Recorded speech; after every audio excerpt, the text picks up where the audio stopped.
안녕하세요.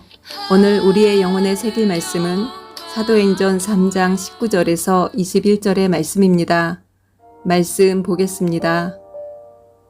그러므로 너희가 회개하고 돌이켜 너희 죄 없이 함을 받으라. 이같이 하면 새롭게 되는 날이 주 앞으로부터 이를 것이요. 또 주께서 너희를 위하여 예정하신 그리스도 곧 예수를 보내시리니 하나님이 영원 전부터 거룩한 선지자들의 입을 통하여 말씀하신 바 만물을 회복하실 때까지는 하늘이 마땅히 그를 받아두리라. 아멘.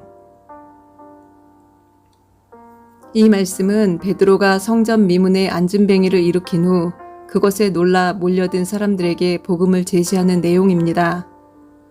모여든 사람들은 베드로와 요한이 새로운 신인가 더 능력 있는 신인가 하여 몰려들어 베드로와 요한을 신성시하였습니다. 우리 인간들에겐 신을 찾는 습성이 기본적으로 배어 있는데요. 그건 바로 우리 인간이 불완전하고 연약하기 때문입니다.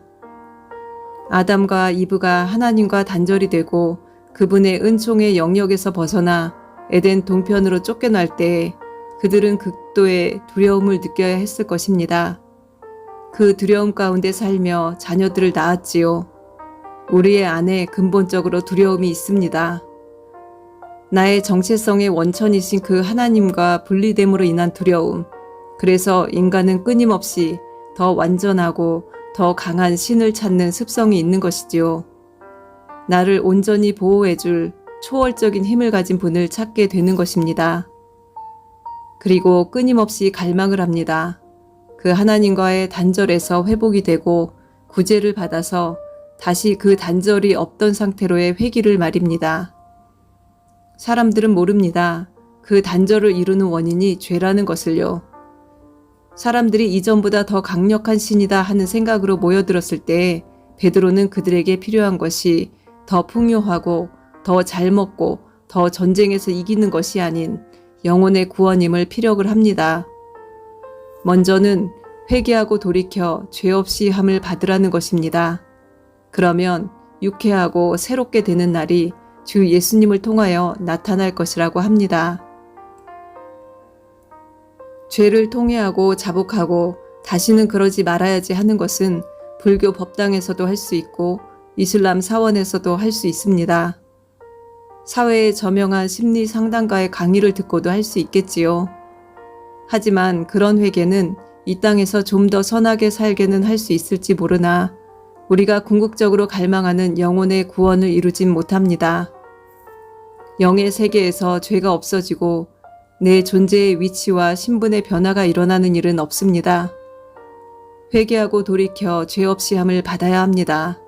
그래야 영혼의 구원이 있습니다. 그리하면 새롭게 되는 날이 주 앞으로부터 임할 것입니다. 그리고 하나님께서 예수님을 예정하신 대로 우리에게 보내실 때가 올 것인데 이 모든 사건들과 시간들은 이미 오래전부터 선지자들을 통하여 하나님께서 말씀해 오신 것들입니다. 그래서 우리는 몰랐다. 우리가 하나님의 그 큰 뜻과 계획을 어찌 알겠나 할 수가 없습니다. 하나님의 말씀인 성경만이 유일하게 우리 인간의 근원과 마지막 끝을 말합니다.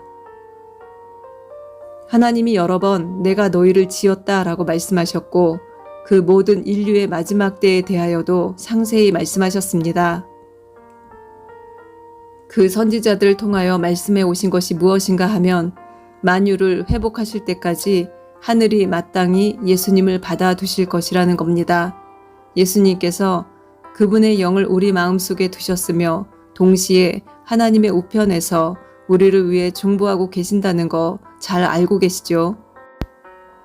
그 예수님이 실제 제자들이 보는 앞에서 하늘로 올리우셨던 것처럼 실제 몸으로 다시 우리 앞에 재림하시는 날이 있을 것입니다. 그날은 점점 다가오고 있습니다. 예수님이 재림하시는 것은 만유를 회복하시기 위함입니다. 만유가 회복될 때 우리도 온전한 영혼과 육신으로 회복될 것입니다. 우리의 사는 것이 한참 아주 오래일 것 같고 우리의 끝은 아주 까마득할 거라 느껴지지만 그날은 누구에게나 예외 없이 반드시 순식간에 올 것입니다. 우리는 그 이후의 영원한 시간을 대비하고 준비하며 살아야 합니다. 그러기 위해서 우리는 오늘을 죽어야 합니다. 죽어야 사는 삶을 살아야 나중에 영원히 살게 됩니다. 우리의 삶 동안에 늘 죽었던 사람은 우리의 삶이 끝났을 때 영원히 살기만 할 것이지만 늘 자아가 살아서 내 맘대로 살았던 사람은 영원히 죽기만 하는 시간에 도달하게 될 것입니다. 나는 죽었다 생각하면 더러운 것도 남의 시선도 모욕과 수치를 느끼는 감각도 다 죽는 것입니다. 저는 12년 만에 딸과 함께 한국을 방문하게 되었습니다. 5개월 전 비행기표를 예약할 때엔 연로하셔서 치료 중이신 엄마를 보러 가는 이유도 있었지만 딸이 고등학교를 졸업하고 둘이 오랜만에 즐거운 시간을 보내야지 하는 마음도 컸습니다. 그러나 엄마를 돌보는 언니들도 지쳐가고 한국의 상황이 힘든 것을 보면서 나도 가서 도와야겠다 하는 마음을 갖게 되었지요. 막판에는 한국으로 떠날 때가 되어서 갑자기 이사를 해야 하는 상황이 되었고 도저히 미국 집을 오래 비울 수 없는 상황이 되었습니다. 돌아오는 날짜를 변경하려고 하는데 하나님이 그냥 놔두라는 듯한 명령 같은 감동을 주셔서 그냥 다 놔두고 예정대로 한국에 가야겠다. 한국에 머무는 한 달간 미국의 상황도 다 잊고 하나님께 맡기고 난 죽었다 생각하자 하는 마음을 먹게 되었습니다.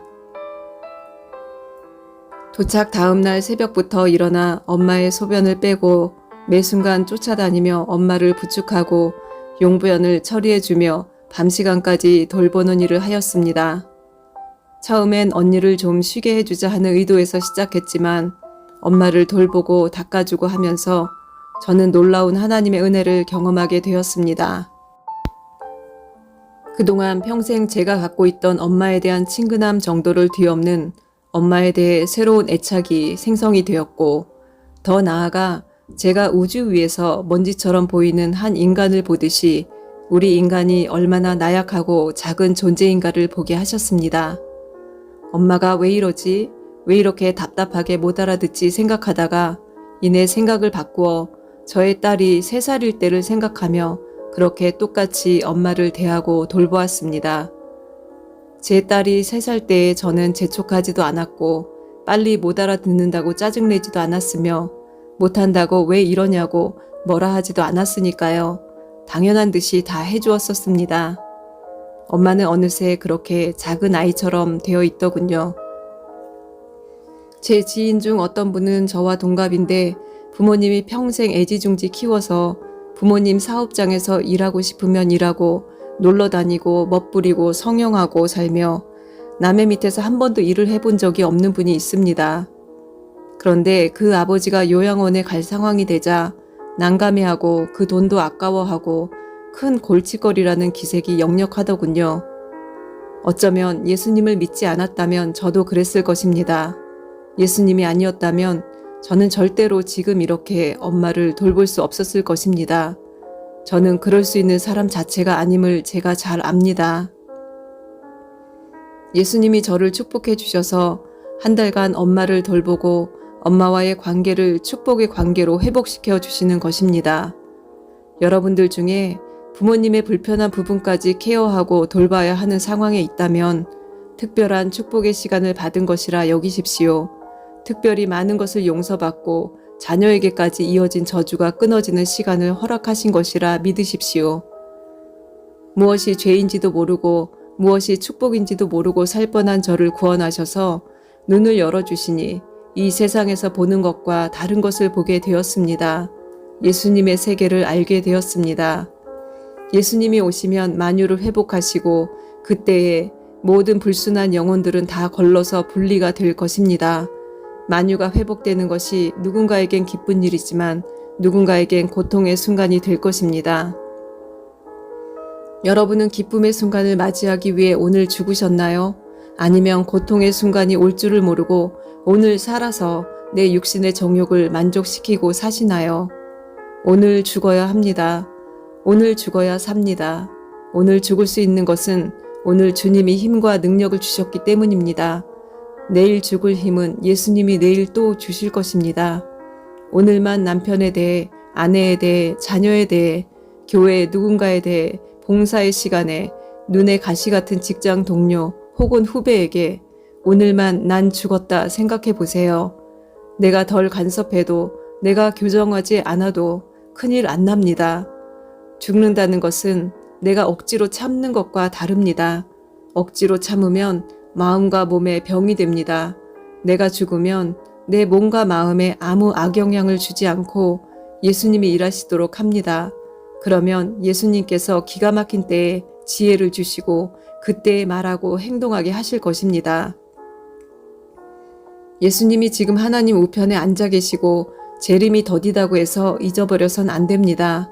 여전히 하나님의 시간은 흐르고 있고 하나님의 계획대로 모든 것은 이루어지고 있습니다. 오늘 영적으로 사는 사람은 영의 생각을 하며 생명과 평안을 누리고 살 것입니다. 회개하고 죄 없이 함을 받았다면 부단히 하나님의 약속을 찾고 익히며 믿음으로 붙드는 삶을 살아야 합니다. 어떤 약속입니까? 그리스도 예수께서 반드시 예정대로 오실 것이라는 것입니다.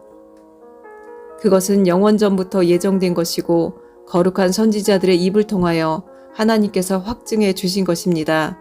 즉 예수님을 하나님이 붙들고 계시며 때가 되면 예수님이 재림하시어 만유를 회복하실 것이라는 것입니다.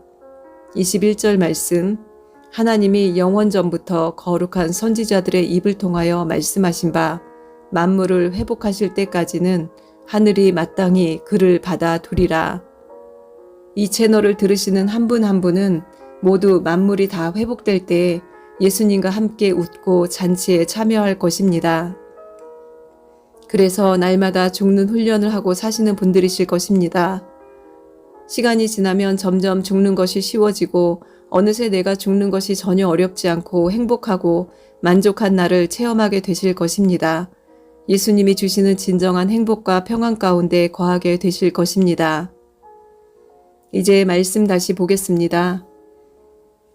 그러므로 너희가 회개하고 돌이켜 너희 죄 없이 함을 받으라. 이같이 하면 새롭게 되는 날이 주 앞으로부터 이를 것이요. 또 주께서 너희를 위하여 예정하신 그리스도 곧 예수를 보내시리니. 하나님이 영원전부터 거룩한 선지자들의 입을 통하여 말씀하신 바 만물을 회복하실 때까지는 하늘이 마땅히 그를 받아두리라. 이제 선포기도 하겠습니다. 하나님 아버지, 나의 아버지 감사합니다. 나를 귀히 여기시고 사랑하시어 죽어 마땅한 죄인을 예수 그리스도의 이름으로 회개하게 하시고 죄 없이 함을 받게 하시니 감사드립니다. 나는 죄의 사함을 받고 용서받고 하나님의 자녀로 회복이 되었습니다. 내 안 깊은 곳에 내재되었던 두려움과 분리 불안은 완전히 사라졌습니다.